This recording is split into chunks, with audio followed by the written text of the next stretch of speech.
All right, here we go with another wonderful morning. I am either an impossible perfectionist or I am unable to find a microphone that is actually good. I tried to record my first chapter of If Ghosts Could Cry's audiobook yesterday, and I recorded the whole chapter. I wanted to see how it sounded with these wireless mics, because I'm satisfied enough with the wireless mics in terms of the performance I get out of them for these kinds of videos. They do fine for that, but I guess the performance I expect out of a video like this versus an actual audio specific format is a bit different. I think another problem is the room that I'm shooting in. I have said that a multitude of times, but not ever actually made an effort to record in a different room. And now that I'm talking to you all, I remember, so I bought a shield for my my big boy microphone, if you will, my important microphone, the microphone that I usually use for most of my audio recording. I bought a shield for it, and I think I've gotten so used to it having a shield that I've kind of forgotten about the idea that it used to not have a shield. And I think when it didn't have its shield, I was capturing a lot of room noise. And so, of course, I'm using these wireless mics in my house in this big room with a vaulted ceiling, and I'm picking up a lot of room noise, and I don't like it because I feel like I'm far away from the mic, even though I'm talking down into the mic as I'm talking. And so now that I'm here talking with you guys, I think I finally pieced together what the difference here is. And so maybe I just need to go, and I think it was a bit of a lofty goal for me to expect that I could just use these mics to record a whole audiobook. Most audiobooks are recorded with very nice microphone setups, and my microphone setup is quite nice. And I think I was just mad because sometimes it's got this feedback that I just do not know how to get rid of. But here lately, it's been better. I'm also thinking about, I'm thinking very seriously about getting a new mic. The mic that I have is I think it was $100 when I bought it, 120, somewhere around there. Which, in the grand scheme of things, I feel is cheap for a home studio mic. And so I think about these wireless mics that I bought for this sort of project, and they were $230. And it's okay, so a home studio mic should realistically be more than that, I would think. And so at any rate, a long time ago, I got advertised for a microphone that is allegedly the microphone brand that Michael Jackson used whenever he was recording. And as a huge Michael Jackson fan, I was like, oh, you got me. If that's the brand he trusts, then that'll be the brand I trust. And of course it's a $400 microphone, so I've never picked it up because I haven't had the need for it. But I did buy, like I said, I recently bought this shield for my microphone at home, and so I'm thinking about buying this microphone and using it instead of the one that I have been using, and seeing if I get a better performance out of that. I also have been thinking about converting one of my spare bedrooms into a bit of a studio, and getting a laptop and just making it a recording laptop, and all of my recording happens on that laptop in the studio, and I can get nothing but great quality audio out of that studio room, because I feel being in a smaller space will probably be better for the audio that I record. I think when I'm singing and stuff, it's not so bad because I'm loud enough that it drowns it out.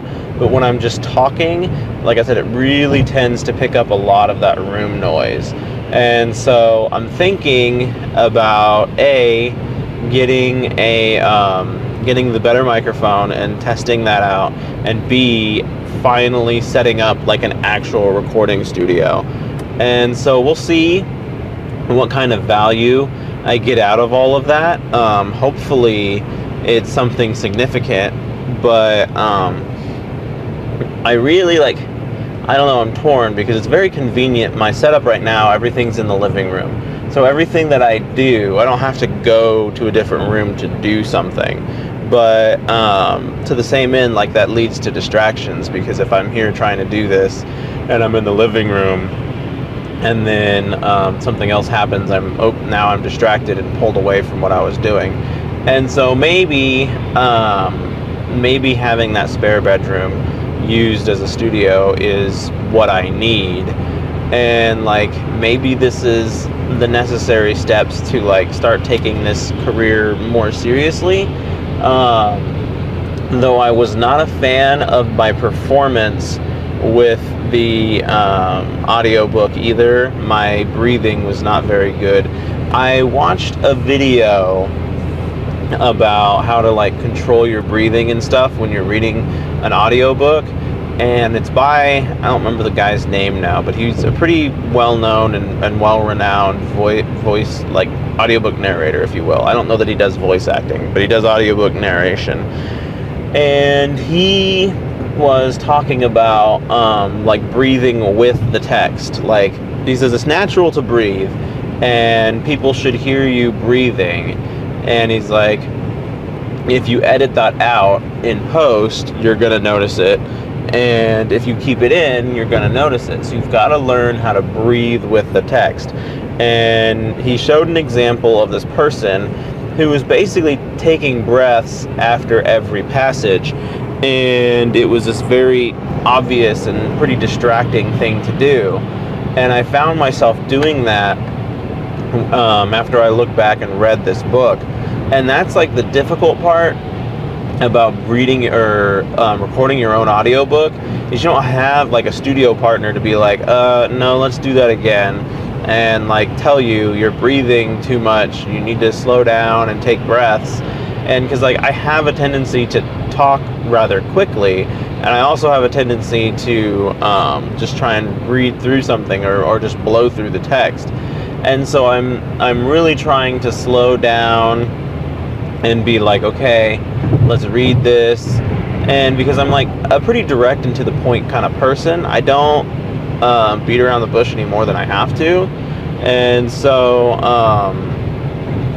I don't know, it's been an interesting experience. Now I'm all excited to go buy this new mic and to go try it out and to potentially get myself a new desk and do like a recording studio setup and record in a smaller room so that I'm not getting so much noise, and see what happens. And like, I keep talking about taking this whole animation thing seriously, which is still absolutely a possibility. And if I do that, like, even more the reason to have a quality recording mic.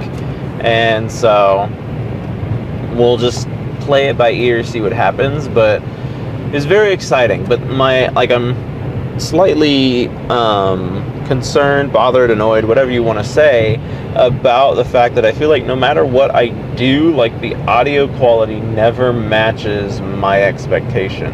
Like, I'm wanting just this perfect, clear audio, and then I hear it back and I'm just like, ooh, that's not great. And part of it is like, I don't like hearing my own voice all that much. I've gotten used to it. I've gotten way used to it. Like, I used to really like despise it, and like anytime I heard my own voice I was like immediately just like, no, turn it off. But I've gotten to the point now where I'm more comfortable with hearing it, and I can critique it more honestly and not as though I am just critiquing it because it's me, if that makes sense. And so hopefully that is something that can help me. But I still feel like whenever I'm recording things, I'm like, this is not it. This is not the audio quality I am looking for.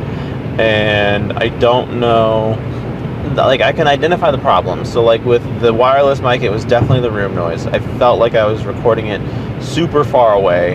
And like part of the problem could be that I'm recording with my mic sideways, so I'm looking down and I'm still not talking directly into the mic. I'm talking into my shirt more or less. And so like if I turn the mic right side up so that when I'm talking down, I'm talking directly into it, that might make a difference.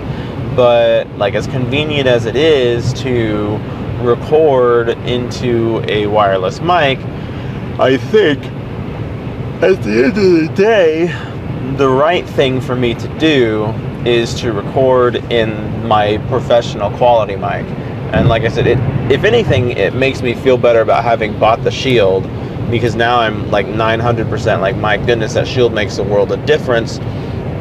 It makes it compresses your sound. It makes it sound like your sound is the only sound that's happening.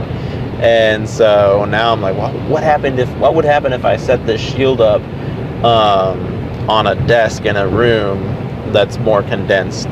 And so we will see what the future holds, but I'm thinking strongly about doing all of that and seeing what happens there. And it's difficult because it's just another thing. I keep piling on things. Like I've thought about this whole voice acting thing quite a bit recently. Well, not recently, but like over the years I've thought about it for a while, and I keep talking myself out of it or just not pursuing it or what have you. And like it's not an easy thing to get into, but we say that with everything. If it were easy, everyone would be doing it, which I still believe to be 1000% true. But to the same end, I don't know, I feel like I've got too much going on, and trying to take that seriously would spread myself too thin. In fact, I feel like I'm already spread pretty thin. And so then to, on top of that, try and add voice acting to it, it's like nothing that I do is going to succeed, not because I am unable to make it succeed or because I am unsuccessful, but because I am doing too much.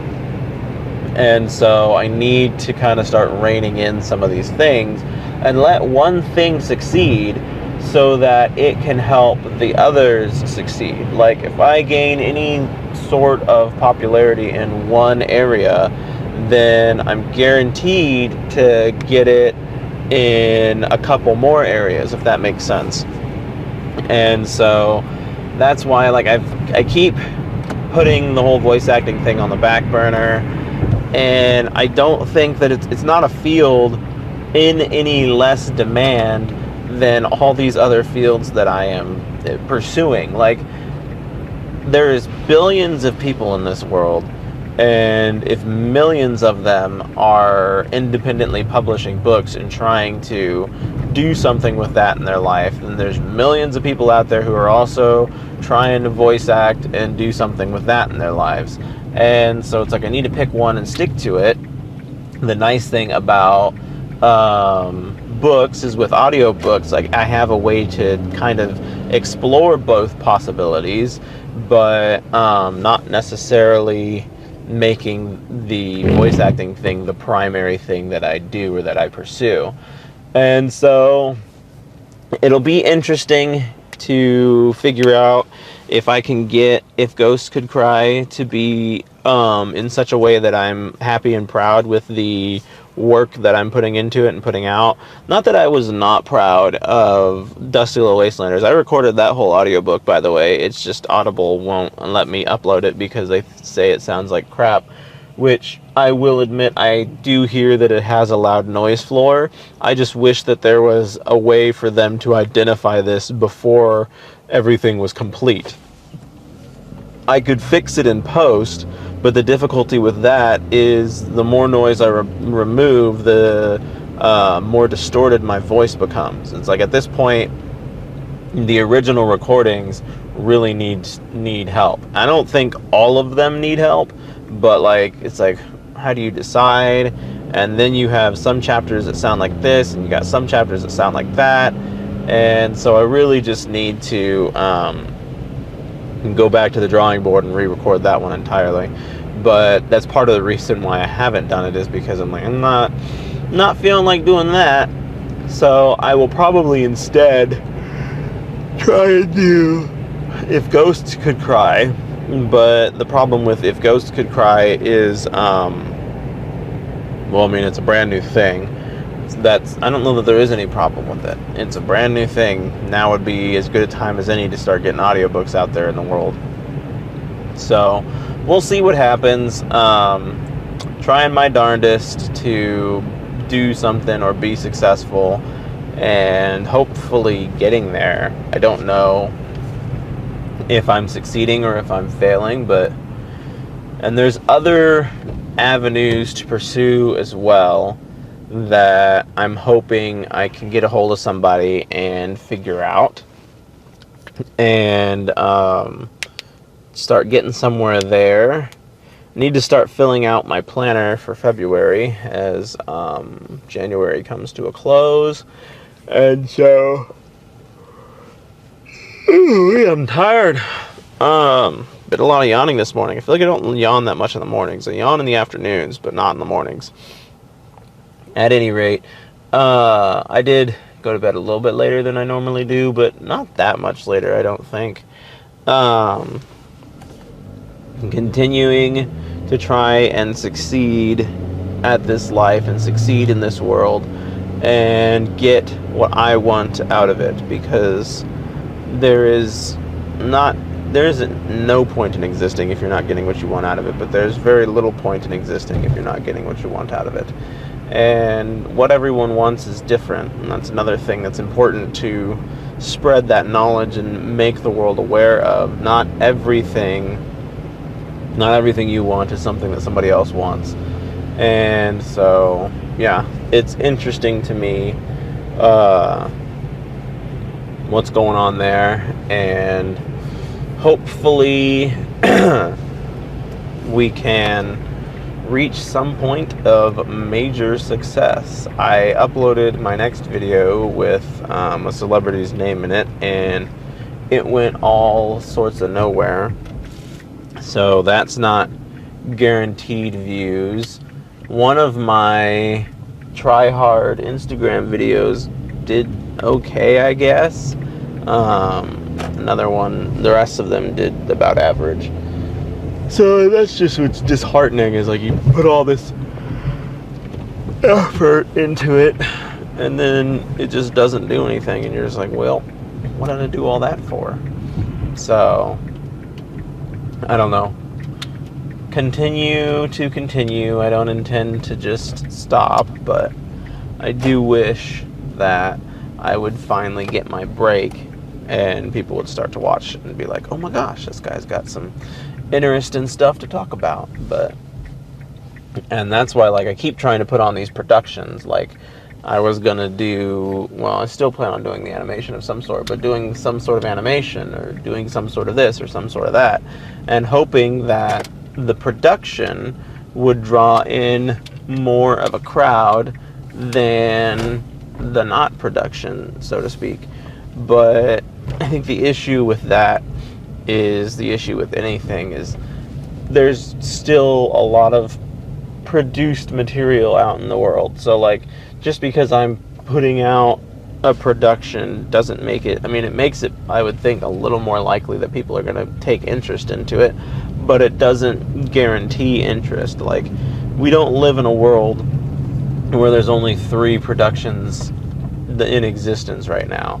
We live in a world where there's an abundance of productions, and you have to find a way to stick out from the crowd and produce something that people are wanting to see, and also be willing to accept the fact that people may not want to see it immediately. It might take time for it to be something, but at least if you keep it going, you're building a content library for when it finally does become something.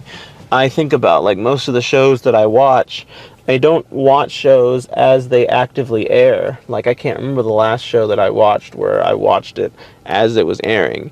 And that's very much so a thing now. And so people might wait until something has several seasons built up before they start watching it, or what have you. At any rate, I am going to go ahead and log off for the day. I'll see you guys again on my way home. Hopefully I get some stuff recorded this weekend and just keep on keeping on with this goal.